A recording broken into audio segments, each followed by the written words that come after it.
91.3 WUKY presents Saving Stories with Dr. Doug Boyd of the Louis B. Nunn Center for Oral History in the UK Libraries, featuring interviews from the collection. And here's your host, Alan Lytle. Doug, welcome. It's good to be here.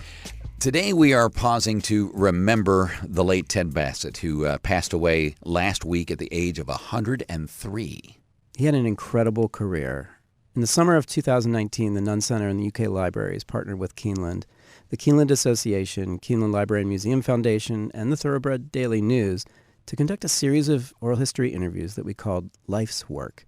And one of the first interviews that we released was an interview with Ted Bassett. Which makes perfect sense because he is synonymous with Keeneland. Ted Bassett was born in Lexington. He graduated from Yale. He was an infantry officer in the Marine Corps during World War II. He was honored with 2 Purple Hearts, participating in the Battle of Okinawa. After working a variety of jobs when he came back, he became director of the Kentucky State Police in the 1960s and is really credited with having a significant impact on that institution. But in 1968, he came to Keeneland as the assistant to Louis Hagen, and in 1969, he became Keeneland's president. The thing about this interview that I love is that it's so candid. It's detailed. He's really reflective about his life. In the excerpt that I brought, he's reflecting on the tension that exists between tradition and innovation, especially when he first came on board. You've got to really understand the reason of Keeneland's what it is. Keeneland is here succeeding because it's different. It makes a difference in the industry. We support many industry issues and things. We try to set the standard.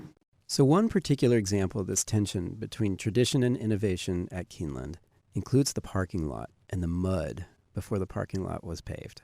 I nearly got fired again over there in front of the grandstand. It was nothing but sod out there. And we had a rainy spring. You know, the people sliding back and forth, the mud and shining mud all through the building. It was all grass out there.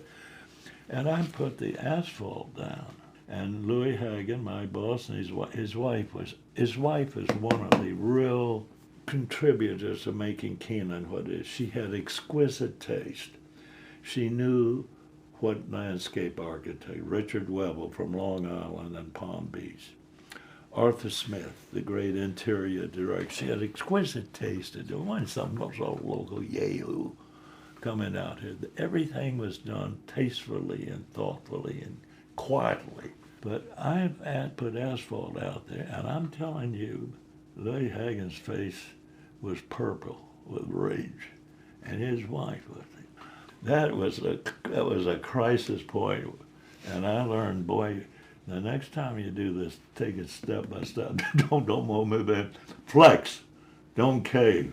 But Doug, that's not the only time that Ted Bassett was pushed to modernize Keeneland. Right. Keeneland went an extremely long time without a track announcer, and he talks pretty candidly about this. The idea was the sporting and traditional aspects of racing and not the gambling.